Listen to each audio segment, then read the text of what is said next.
वैभव debut नहीं बड़ suspense news परवर्ती प्रसंग वैभव ऐतिहासिक डेब्यू पर संकटर कला बादल सचिन का रेकर्ड भांगा पूर्व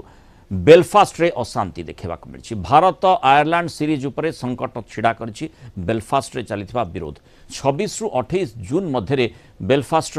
स्टॉर्मंट स्टेडियम रे इंडिया आयरलैंड मैच होबार रही सीरीज वैभव ऐतिहासिक जदि सुजोग मिले तेबे अंतर्जातीय क्रिकेट सबुठु कम बयस डेब्यू करथिबा खिलाड़ी पलटिजिबे वैभव किंतु वैभव का रेकर्ड उपरे एबे संकट देखा देलानी संकट कला बादल मैच पूर्व आयरलैंड रो बेलफास्ट रे चली सांप्रदायिक अशांति जदि परिस्थिति ठीक न रहे तेबे वेन्यू अन्य कौन स्थान को मध्य शिफ्ट करा जाई पारे आलोचना करिबा Kalinga TV principal correspondent P Hemant Kumar जोड़ी हेमंत जो भली भाव में वैभव विस्मय बालक विभिन्न प्रकार आलोचना करा जाउथला तांकर डेब्यू देखिबा व्यग्रतार सहित समस्त अपेक्षा कर रही